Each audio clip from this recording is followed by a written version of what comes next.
Hello, I'm Richard Claywell. This is Litigation Speaks, and today we're going to talk about the market approach and using private sales transaction data. A lot of people use the private sector transaction data. That data is supposed to be comparable. So one of the first things we need to do when we use that methodology is determine that they're comparable. Very seldom do I ever see in a report where anybody ever addresses that. They go out, they find the data, they use the data just right out of the databases, and they do absolutely no preparatory work with those whatsoever. They don't explain what they're doing. It's just a matter of, trust me, here's the data, we're going to use it. So we'll talk a little bit about that. What winds up happening is you have data that you can download. When you download the data, what happens is that the data is just all over the place. So if you can imagine a bell curve, what you want to do is get the data that's within that particular bell curve. You've got extremes that go way beyond the bell curve. You don't want to use that data because they're outliers. So we want to eliminate outliers. And there's some statistical ways of actually going out and doing that. And if you're interested in how to do that, let me know. Send me an email or LinkedIn notice. I've written an article that's been published by National Business Valuation magazine on how to eliminate outliers, so I can get that to you.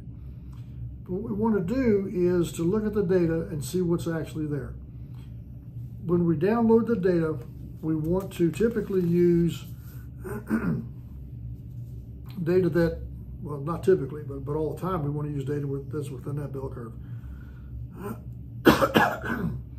What this does, it gives us an equal opportunity of getting positive returns on sales prices and negative returns on sales prices of companies. If the data is skewed one way or the other, i.e. we have too much data on the left side or too much data on the right side, that's going to give us an incorrect answer because it's not being distributed equally underneath this bell curve that we have. When we use an average number will tell us how much data we've got under here and where it actually fits. It'll show us if the data is skewed or not, and we can correct for that statistically to get the data where everything is underneath that particular bell curve. We can use a median, and a lot of people use a median, and what the median says is I've got all these transactions and we've got a lot of outliers. I'm just going to pick the answer that's in the middle for whatever the earnings ratio that you're going to use. So they pick that particular ratio in the middle, and that's what they use. Now, from my perspective, there's a major problem with that.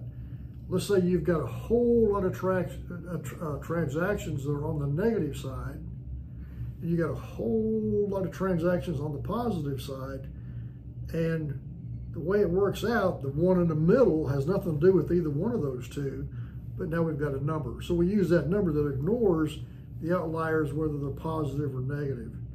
So that's a major problem with using a median.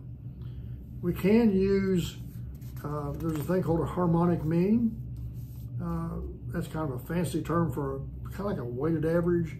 And what they're trying to do is mathematically go through and determine what those weights are on those individual ratios that you've got. So they pretty much give equal weight to all the items that are out there. So that's what we're trying to do with that particular methodology.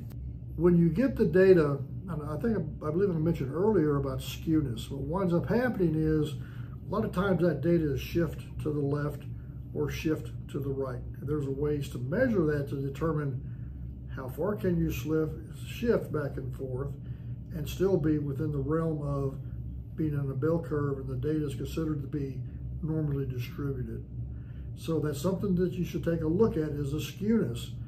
I say that because when you look at a business valuations expert report, they will show you what the average is. They'll show you the high number, the low number, and the average, and they'll show you the median. Most times they don't show the harmonic mean. There's another one called a weighted harmonic mean. Most people don't use that. In all actuality, it's probably better than all the above, but they don't show you what that is. And then they have the place for skewness and kurtosis. They don't show you what the skewness and kurtosis is, because most people have no clue what it is or how to use it. But again, the skewness tells you how far we're shifting from the left and to the right. So again, if we're shifted too far to the left, we're going to have too many negative numbers. If it's skewed too far to the right, then we're going to have too many positive numbers. But again, we can eliminate for that, but they don't tell you in the reports what they're doing with it. So the numbers that they've got are probably incorrect, and they're using the wrong data that's out there, or they're using incorrect data. There's another item that's called kurtosis, and it's measuring the same thing. The data that you got, how reliable is the data? It's a little bit different, but what it does, if you have a normal bell curve, then everything is fine. But sometimes you'll have a bell curve which is real high, so you got a cluster of ratios, and it dips back down. Sometimes you have the ratios where the curve is kind of low, kind of flat, and it goes out. The problem with that is the way that data set is working when it's skewed is, again, we're shifting numbers to the left or we're shifting numbers to the right. If the data for the kurtosis is skewed, what winds up happening is we got this real high peak in our data. We have ends that are out there on both sides. That curve actually starts to cut off. And so now we're including data that would not be included in our analysis. If that ratio is flat, then those ends curl up. And so now we're losing data out there that we should capture. So that's something that we want to take a look at that's virtually never disclosed by anybody. So if you see that they're not having or not including the skewness and the kurtosis, you may have some problems with the expert and what they're doing with the data on that. So these are some things that we want to take a look at.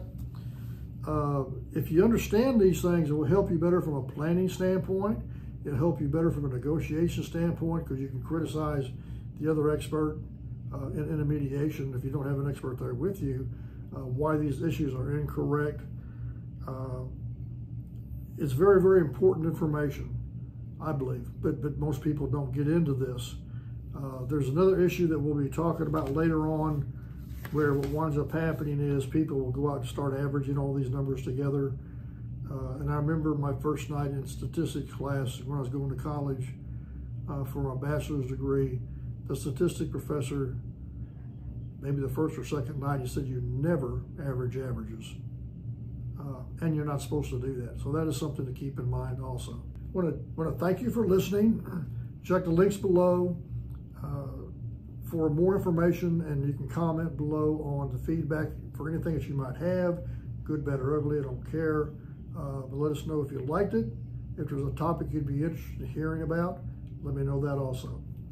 Thank you for being with us today. Appreciate your time. Thank you.